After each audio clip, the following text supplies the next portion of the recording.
you're receiving a handout, a sample of how Braille works, and I was going to explain it to any children who might have come up here, why it is such an important thing. You can imagine in before 1935, if a blind or print handicapped person wanted to read anything, the only way they could do it would be with Braille. Things changed when electronic things came along, talking books and the like, but still, Braille is extremely important, and I will explain why. There's been much research about this, but young people who learn to read Braille learn the English language and any other language much better. They learn the spelling, they learn the grammar, they learn to think in the language, and researchers show that they have much better long-term employment results than the ones who do not learn the Braille. The trouble is that many teachers in many school districts don't think it's very important anymore because of all the electronic gadgetry. But increasingly, organizations of blind people are insisting that schools provide teachers who are competent in Braille and who appreciate its values. We've given you a handout. Well, there's one person. We've given you a handout of a sample of what Braille is like, so you can practice. It really works pretty well if the power fails and you can't read anything else. Okay. Money. It's all around us. Does money buy delight? That's the constant question. We know, of course, we can't buy delight for ourselves, but at the same time, it's mostly the privileged rich who talk about how money isn't so important. I thought about it, especially in recent weeks. 2 weeks ago, I think, I helped my niece move into her new place after graduating college. She seemed happy, despite the cramped space for her and her new romantic partner in a basement apartment in Boston. Blythe and I made a run to IKEA for a few more items as her father helped her assemble her couch. The bed was too much. Couch was enough for one day. She moved there without having a job, though thankfully at least her partner does. And she seems happy, so that's good. I remember being her age after I graduated from college and later at grad school, dealing with money issues like rent and taxes. As a grad student, when I was her age, I was living on a grad student stipend, which was around $15,000 a year, 16,000. It was I was poor. And I had subsidized housing, so that was enough. But I shouldn't say I was poor. My parents were both doctors, but I was paying for myself. I worried about money some, but I also had plenty of delight. I love physics, my university community. Wasn't as politically active, but I had a lot of things to think about. I tried to be responsible for the causes I believed in. And now I'm 53, and I have so much more money than that. I've had more money than ever before in my life. And it also seems that I have more money worries than ever. I'm currently about to sell, I'm putting together my house that I've lived in for 18 years to sell. It's my biggest investment ever in my life. It's worth a lot, so surely, if ever, now is the time to worry about money because it's so much. And I have a wedding coming up, and that's really expensive. So since it's so much, shouldn't I be worried about that more? But that's as I pondered about Ed's topic, I think that's the trap. Just like a venture capitalist, however much I have, I worry about it now more because it's so much. And I'm afraid that in doing this, I've joined the ranks of my generation who have subtly, maybe sometimes unknowingly, maybe sometimes knowingly, when I look at politicians, I'm taking away from the next generation. That I'm keeping things, making my decisions based on how much I can be stable, be supportive, and keep privilege to the people who I love. I'm a father, so naturally that comes to me. In the name of practicality, concern about responsibility, having enough maybe for rainy days, I got drawn into worry more. When my father was that age, when he was 23, he was recovering from the devastating war with the communists from North Korea. Just having physical safety was questionable for him, but that made money even more important, that they should have enough to be able to provide when everything else is in chaos around them. And I think all of these fears about having enough, and what is enough, just gets more and more until I'm pulling away from, not just from my son, my niece, and all of her generation that I should be passing on to.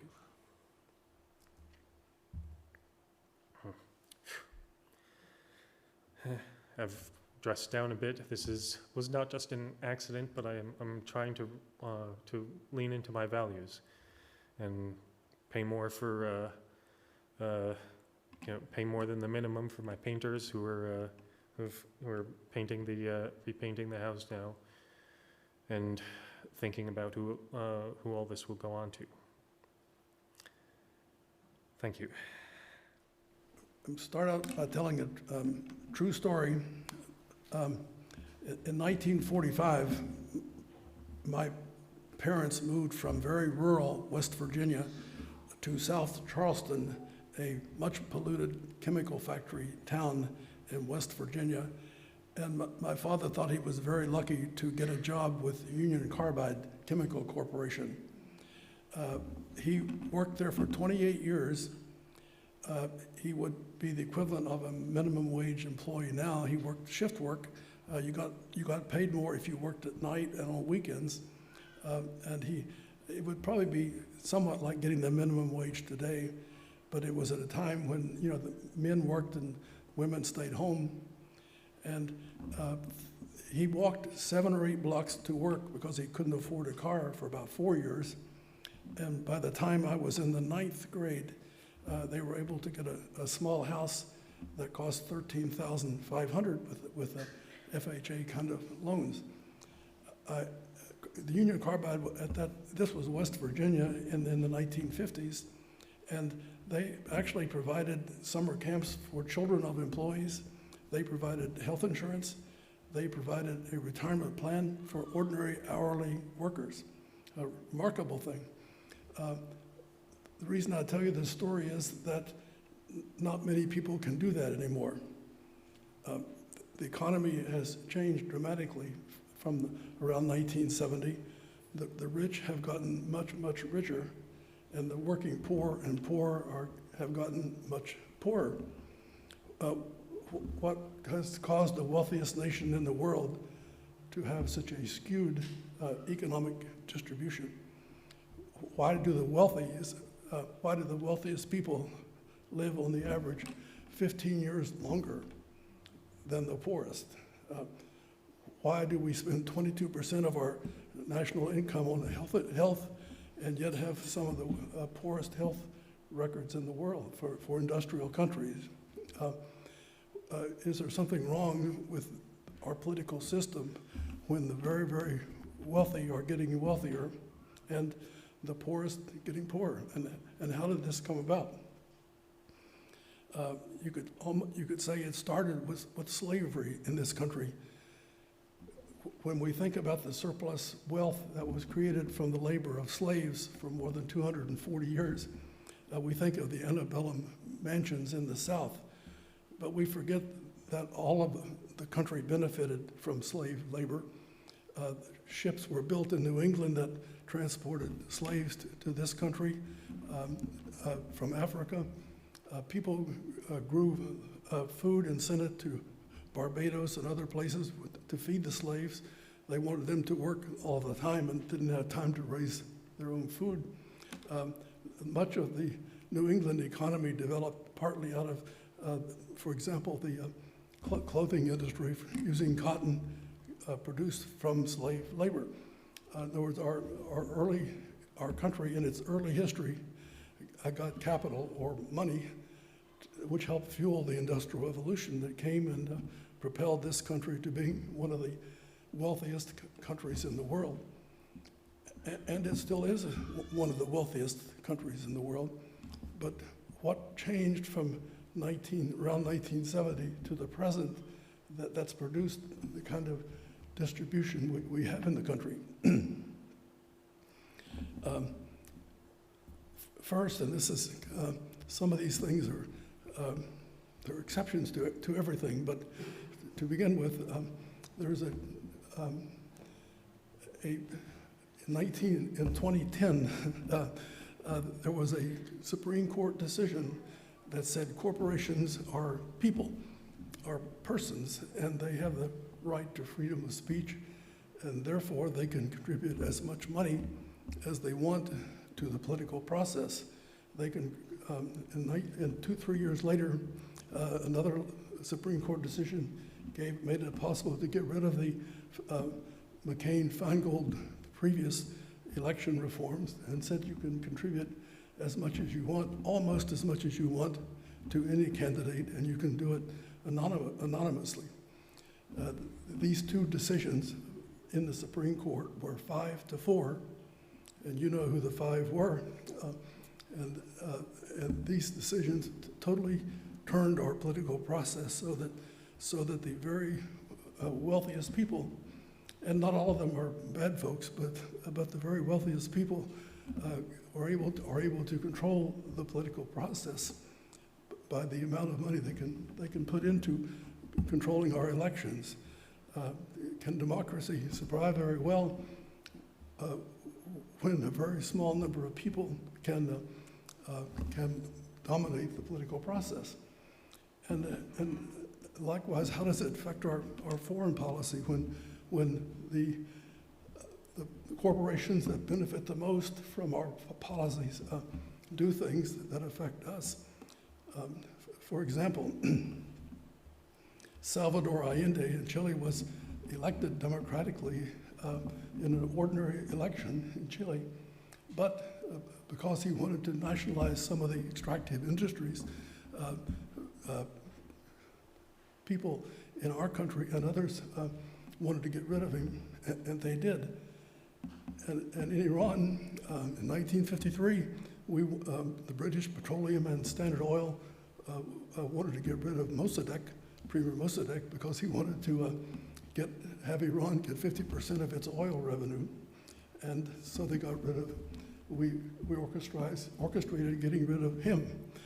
We've had a messed up relationship with Iran since then, largely resulting, I think, from the machinations of the two large oil companies at that time.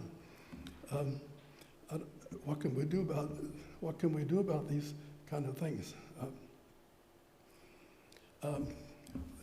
Election reforms, to me, there has to be a reversal of the funding for elections in this country, so that one person has one vote, and the process isn't dominated by secret amounts of large money that fund these PACs that fund the election of every person who wants to maximize the system for the benefit of the few. I'm very proud to be part of this organization because we try to do things to promote voters' rights and the things that will fuel the democracy. And I hope I know that we'll be able to continue to do that. Thank you.